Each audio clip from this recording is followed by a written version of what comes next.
Number 10. He has two different origins. Despite an ever-shifting continuity, most major DC characters tend to have pretty consistent origins. Batman's parents always get shot in an alley, Superman is always sent to Kansas from the dying planet of Krypton, and Hal Jordan always gets his power ring from a dying Athens sewer. Black Adam, however, has two very distinct origins. In his original origin, he was an Egyptian prince named Teth Adam, whose good deeds impressed the wizard Shazam. Shazam makes Adam his champion, granting him his powers and making him a superhero. Adam serves Shazam for centuries, but eventually falls prey to the wiles of Shazam's evil daughter Blaze and becomes corrupted, killing the pharaoh and seizing the throne for himself. Shazam strips Adam of his powers, killing him and storing the powers in a scarab necklace. Centuries later, Adam was reincarnated as an archaeologist named Theo Adams, who discovers the scarab and reclaims his power, becoming the main antagonist of Billy Batson, who was the hero Captain Marvel, until weird legal finagling made him adopt the superhero name Shazam instead. In the revised origin, Teth Adam was a slave in the country of Kandak, whose family was killed. Adam eventually escaped with his nephew Amun, and both were transported to the Rock of Eternity. The wizard Shazam made Amun his champion, and Amun and Adam were granted powers to try and liberate Kandak. Though Amun wanted to use their powers to bring peace, Adam wanted revenge against his captors and killed his nephew to gain his powers, viewing it as a necessary sacrifice. He turned against the Council of Eternity and killed all its members save for the wizard Shazam, who defeated him and banished him and renamed him Black Adam. Number 9. He is the ruler of Kandak. Although a former member of the JSA, Black Adam eventually left the team and formed his own team consisting of criminals, morally gray metahumans, and other ex-members of the JSA who had tired of the team's strict no-killing rule. They called themselves Black Rain and began a coup to take out the tyrannical military government of Kandak. Black Adam installed himself as the new ruler/protector of Kandak and began plans to take over other countries in order to reshape them in his image. This plan was abandoned after the JSA fought Black Adam to a stalemate and convinced him to instead remain the ruler of Kandak and live in peace. Number 8. He once moved the moon. When the evil Superman from Earth 3, known as Ultraman, came to the Prime Earth with an evil Justice League, known as the Crime Syndicate, to take over the world, he wasted no time in making himself more comfortable. As an opposite version of Superman, Ultraman gains his powers from kryptonite and is weakened by sunlight, so when he came to Earth,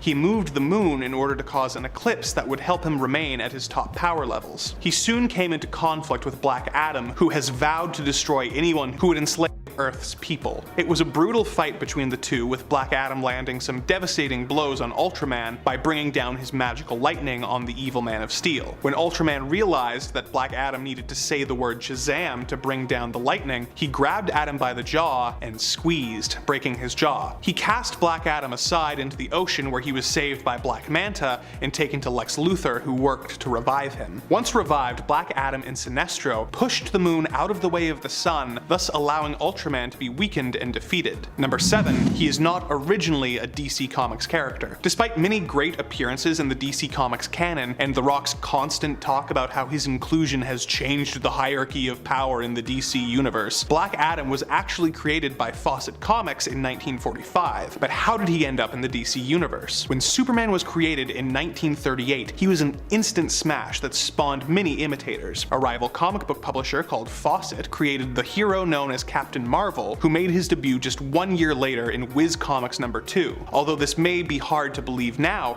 Captain Marvel actually ended up being more popular than the Man of Steel, selling more comics and even getting a live-action adaptation from Republic Pictures before Superman. National Comics Publications, who would later become DC Comics, were not happy about this and sued Fawcett Comics for copyright infringement. This resulted in a lengthy court case, which is honestly deserving of its own attempting to explain video, but the end result was that Fawcett had to pay National Comics $400,000 in damages and cease all publication of Captain Marvel comics. Years later, in 1972, DC Comics bought the rights to all of the Fawcett Comics superheroes and brought them into the DC universe, bringing new life to characters such as Captain Marvel and his rival, Black Adam. Number 6. He had his own Shazamily. As anyone who saw the movie Shazam knows, Shazam has the ability to grant his friends the same godly powers that he has to create a team of heroes to help him save the Earth, known as the Marvel family and later the Shazam family, or the Shazamily, these sidekicks were the first example in comic book history of sidekicks who adopted the same look and powers of the hero they fought alongside. Although he often comes across as a loner, Black Adam did eventually form his own Black Marvel family. One of its members was Isis, who was an Egyptian slave named Adriana Tomaz, who was gifted to Black Adam by the villainous Intergang group to try and gain his favor. Black Adam punished the slave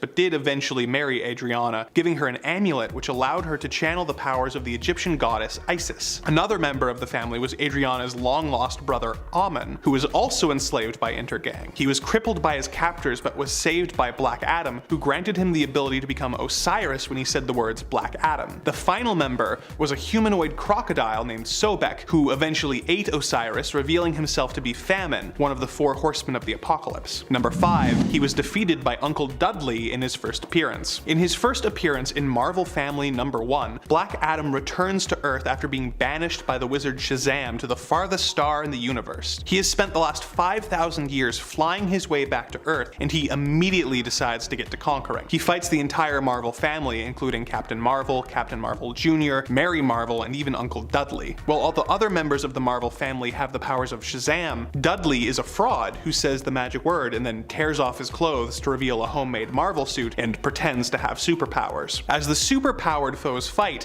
they realize they are all evenly matched and no one can do any damage to each other. Dudley then tricks Black Adam by suggesting to the Marvel family that they let him join the team, as he also got his powers from the wizard Shamaz. Unable to resist a, well, actually, Black Adam corrects him saying, "You sputtering old fool, you mean Shazam!" This transforms him back into his human form and he is easily knocked out by Captain Marvel. Imagine if they had the balls to end the Black Adam movie like that. Number 4, he wielded a yellow lantern ring. When BFFs Sinestro and Black Adam were fighting a corrupted guardian of the universe known as the Pale Bishop, the Bishop attacks Black Adam with tendrils of light that make him see terrible visions in hopes of making Adam say his magic power word so that he will transform into a defeatable mortal. Sinestro urges his bestest bud to resist the Bishop's mental attacks, and in order to turn the tables, grants Black Adam a yellow lantern ring. This resulted in Sinestro and Black Adam being able to fight off the evil Paling, who were intent on purging the world of emotion. In order to win the fight, Sinestro had to call upon the full might of the Sinestro Corps, team up with Wonder Woman, and give a ring to Superman. But when the battle ended and the dust settled, Adam was the only one he allowed to keep a ring. When questioned if Adam could be trusted, Sinestro said that Adam was a god of honor, and more than that, a friend, and that they have an understanding and that they appreciate each other, making this one of the only examples in DC Comics history where a supervillain has given an antihero a friendship ring. Number 3, he once made Martian Manhunter cry. When Black Adam's wife Isis was killed, she urged Black Adam to avenge her death. He really went all out on this and started World War III by attacking the country of Bialia and killing millions of men, women, and children. While standing over a massive pile of bodies, a little girl approaches him and asks him why so many had to pay for the sins of so few. Adam is surprised at her eloquence, but is even more surprised when she picks up a massive beam and swats him around, revealing herself to actually be Martian Manhunter in disguise. The two fight, with Martian Manhunter trying to gain control of Black Adam's mind. Adam wins the fight and forces the Manhunter to experience the memory of everyone who Black Adam has killed that day. Overwhelmed by the darkness of Adam's mind, Martian Manhunter flies away to space, screaming all the way, with tears flowing from his eyes. To put how impressive this is into perspective, Martian Manhunter is considered the most powerful telepath on Earth, and Black Adam was able to resist him before casually deciding to let him into his mind, traumatizing him to the point where he turned tail and ran away. Number 2, he has the power of different gods than Shazam. When Billy Batson says the word Shazam, a bolt of lightning descends from the sky and transforms him into his superhero form. Shazam is the name of the wizard who grants Billy his powers, but it is also an acronym representing the names of the various Greek gods and heroes whose powers Billy is using. S is for the wisdom of Solomon, H is for the strength of Hercules, A is for the stamina of Atlas, Z, and yes, I am saying Z, this is a Canadian channel, anyways, Z is for the power of Zeus. The second A is for the courage of Achilles, and M is for the speed of Mercury. Put it all together and you get Shazam. Although Black Adam says the same magic word to use his powers, it was eventually retconned that as an Egyptian he was channeling the power of different gods than Billy. S is for the endurance of Shu, H is for the speed of Heru, A is for the strength of Ammon, Z is for the intellect of Zahudi, the second A is for the transportive power of of Aton,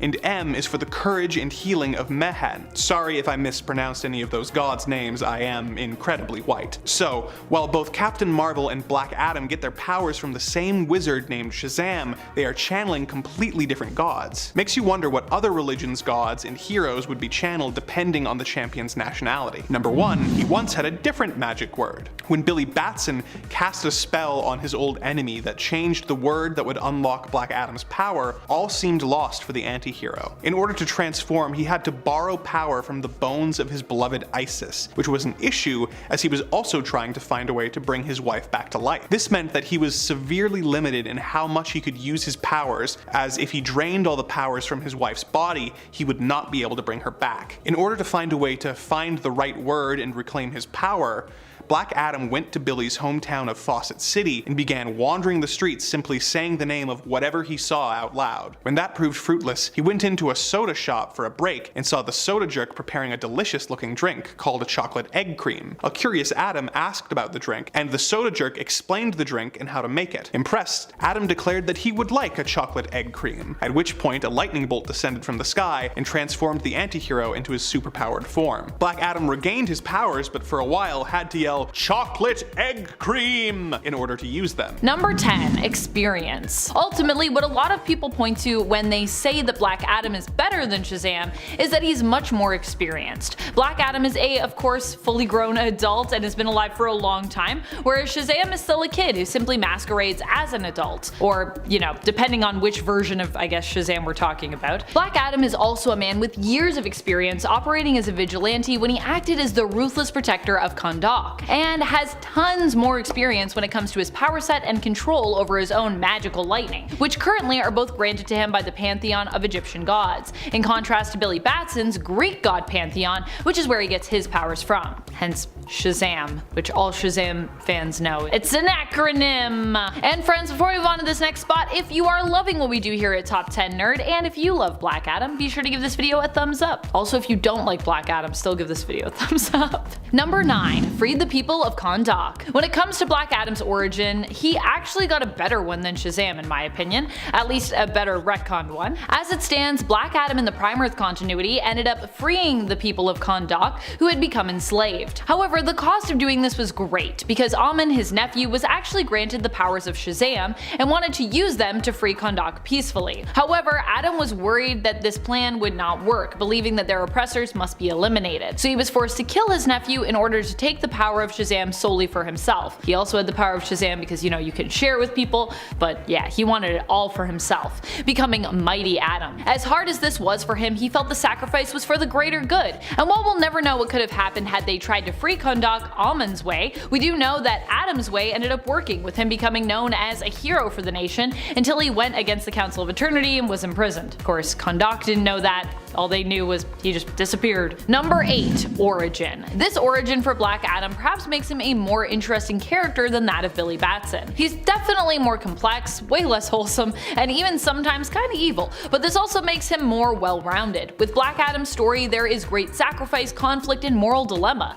With Billy Batson's origins, everything is kept fairly light and simple. Billy is often presented as an orphan who has chosen to become Shazam because of his purity of heart, being seen as a force for good. But that's not really as interesting as someone, having to save the enslaved people of their country and question the morality of how best to do it, and what that freedom might end up costing. Number 7, single-handedly beat an alien invasion. Back in the day when Black Adam was the champion of Kandak after freeing his people, he actually single-handedly defeated an alien invasion, super casually too. This was like right after he freed his people. Later he learns from Sinestro that these beings were basically world killers known as the Paling. Black Adam faced their champion, the Pale Bishop, in single combat, ultimately turning the tides and defeating them, all by himself. And even more insane, the Pale Bishop turned out to be a guardian of Oa. He ended up of course returning in the Sinestro series because he is a guardian, but it was still pretty impressive that Black Adam ever did this to begin with even. Number 6, Justice Society.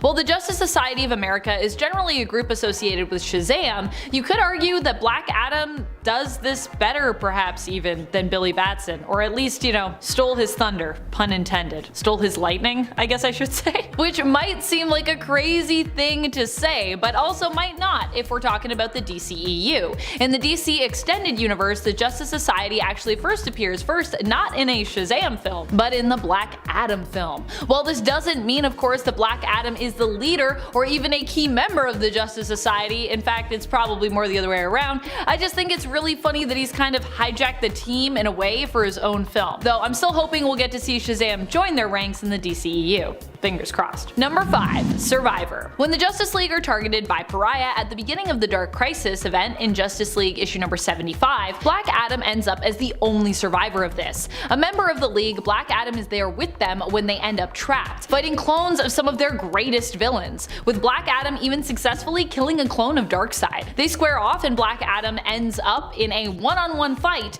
against Pariah. While he doesn't win and the Justice League, minus himself, do all end up seemingly dead, Black Adam at least manages to survive this fight and actually crashes back to Earth, able to tell everyone what has happened. The fact that he even survived this battle, I think, kind of puts him on a different level than Shazam. There's also the fact that Shazam wasn't even there, when, I don't know, he probably should have been there. When asked to join the League by Jonathan Kent, Superman's son, Shazam doesn't even lament not being there to help. He simply responds with, "Are you sure you want to trust Black Adam?" Like, geez, Shazam, shouldn't you be like, "Man, I feel really bad that this all happened. Of course I'll help you with the Justice League because I wasn't even around to help at the time and now they're all dead." Number 4. Dark Crisis. During the Dark Crisis event, Black Adam was left as the last man standing as part of the Justice League. For a short time he decided to take up the role of leader, but this really only lasted a few issues as he realized all the young heroes weren't really at the level that he needed them to be. Ever a believer in strong leadership, he realized he needed to join up with a team who understood what it took to get things done when the whole world, nay, the whole multiverse, was at stake. So he left and joined back up with the Legion of Doom. Now, some might see this as a negative, as proof that Black Adam is not as good as Shazam because he didn't choose to stay with the League. But the way I see it, Black Adam is actually trying to 1. Stop Deathstroke, which is honestly super important at that time, and 2. Save the world, and he sees that having squabbles about the right way to do that is really only distracting from actually getting that job done. Based on where he was at, I think he made the right call ultimately, and while the Legion did succumb to the infection of the cosmic darkness, Black Adam would live to see another day. He would end up rejoining the League after they saved him, which also gave them an opportunity though to get a better scan of the infected Deathstroke and his darkness-infected army. Number 3. Willing to do what needs to be done. While his plan in Dark Crisis didn't quite work out as he'd hoped, there are many times that Black Adam's willingness to take the less savory route has paid off. I mean, it worked out for him way back when he became the defender of Kandak, known as Mighty Adam, but also even worked out for him when he was temporarily freed from imprisonment to help a group of heroes defeat the Frost King. This was way back in the days of the 10th century and took place in the comics in the crossover story Endless Winter, which crossovered through a lot of stuff. Back in the 10th century, the Frost King threatened the entire world, and as such the wizard Shazam, known as Mama Rogan, petitioned to free Black Adam temporarily so that he might lend his power to the fight. The wizard agreed, and in the end it was Black Adam who was able to find a way to draw the Frost King out so he might actually be defeated back then, by targeting his human family. Something that the then Justice League of old disagreed with, but in the end Black Adam's plan ultimately worked. Number 2. More mature. While Billy Batson in his Shazam form has the wisdom of Solomon to call upon, he is still, at the end of the day, a kid. Granted, this doesn't always mean that he makes the wrong call. In fact, sometimes his childish naivete and his somewhat immature nature actually help him to make the right calls. But still, at the end of the day, you don't want your superhero to be a kid inhabiting the body of a superpowered adult, do you? That sounds at times like it would be, I don't know, a recipe for disaster. Like when he got back at a family whose kids were basically mistreating his foster brother by wrecking their car, like literally destroying it. Not very super heroic, Billy. However, it also depends on who is writing Shazam or Captain Marvel as to how his maturity levels and mentality is portrayed while in a superhero form. There is a given with Black Adam though, he never has the mentality of a child, for better or for worse, and in most cases I would actually say this makes him a stronger character and definitely gives him more of a ruthless edge in comparison. Number 1. Toss Shazam in the ocean. While this Black Adam is no longer considered part of the main continuity, or I don't know, maybe he is, because now all the continuities are kind of one and all alternate futures are basically like Elseworlds in the DC multiverse at the time of this recording anyways. This version of Black Adam, main continuity or no, certainly bested Shazam and Billy Batson in one foul swoop. Back in the 1970s Shazam series, in issue number 28,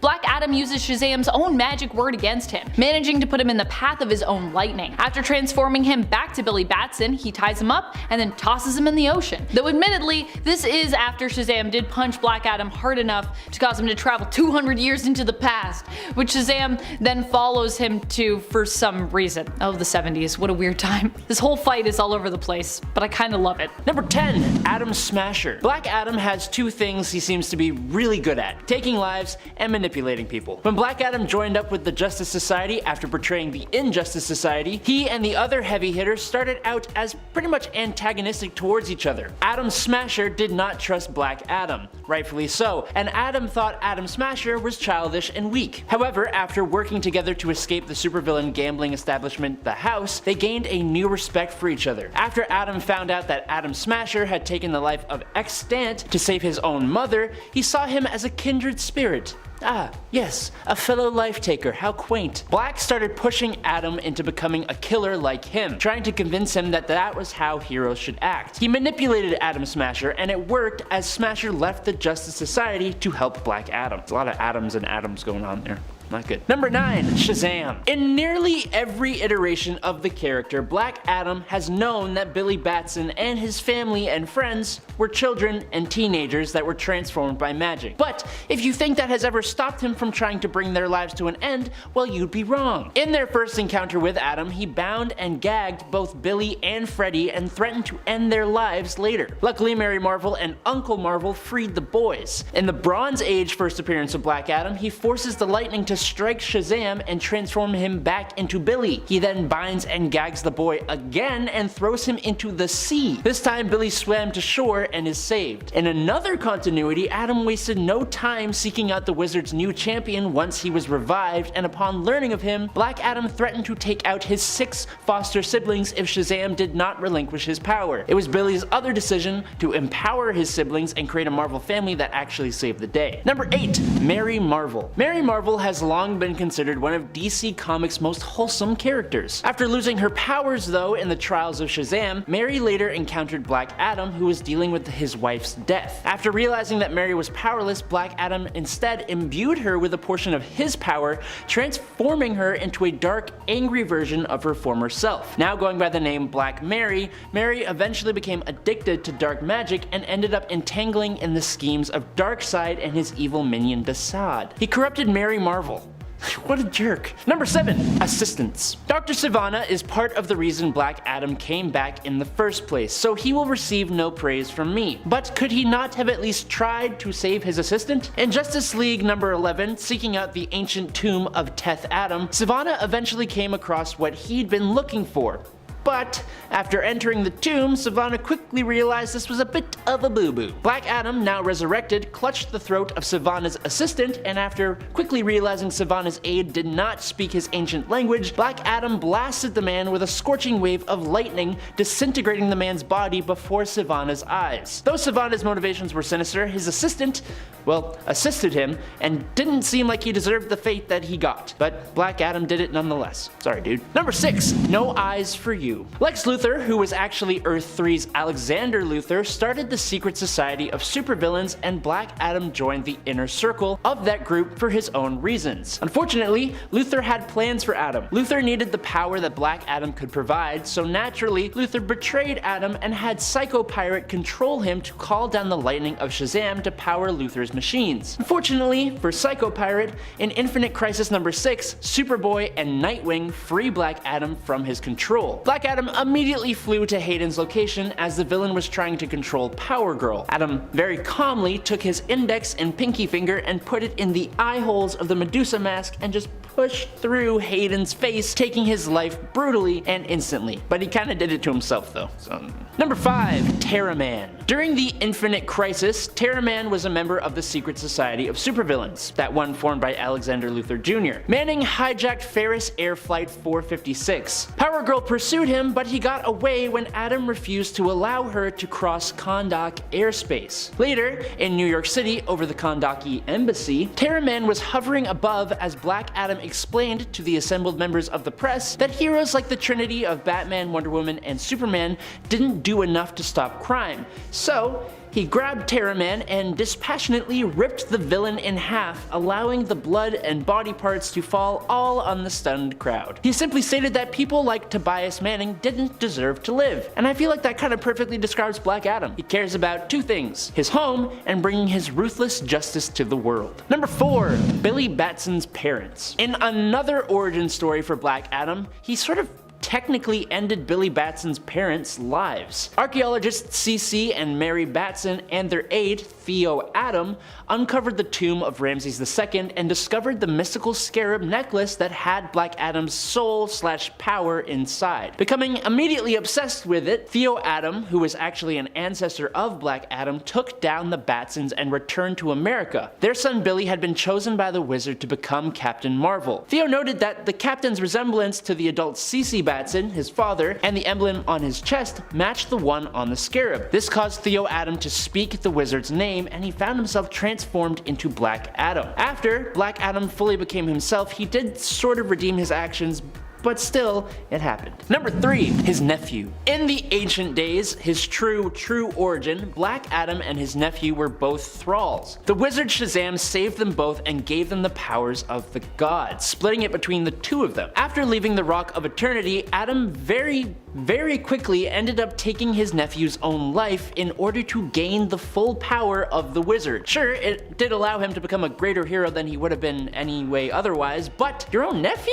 I don't know, he's a bit irredeemable if you ask me, and we're only at point 3. Number 2. World War III. After the destruction of the Black Marvel family and Black Adam's rampage, which we will talk about in just a moment, the heroes of the world banded together to stop him as he went from country to country. The enraged Adam proved to be a powerful foe, which was only made way more powerful thanks to the fact that Shazam, Superman, Wonder Woman, Aquaman, and Batman weren't around to actually help anybody. Adam severely and ruthlessly beat down and even took the lives of several of the world's heroes, notably punching a hole through the chest of Terra of the Teen Titans, which was just super unnecessary. The unrelenting brutality of his attacks, never pulling his punches, and going through anyone who stood in his way was different than anything the heroes had experienced before, and the battle only ended when his powers were taken from him as punishment for his actions. Number 1. Bialia. Alright, so how the hell did we get to a World War III scenario caused by Black Adam in the first place? Well, technically, it was actually caused by the science squad of Oolong Island, who created the 4 Horsemen of Apocalypse for the express purpose of taking down the Black Marvel family. They should have known better, to be honest, but here we are. After the death of Isis and Osiris, Adam's direct family, he hunted the 4 Horsemen of the Apocalypse to take revenge. This brought him to the country of Bialia, and when he couldn't find the Horsemen, his rage and frustration got the better of him, and he essentially attacked the whole country instead. Adam's rampage ended countless innocent people's existences. It was easily his most terrible act, as they had done absolutely nothing wrong. He was just blinded by cold, hard rage.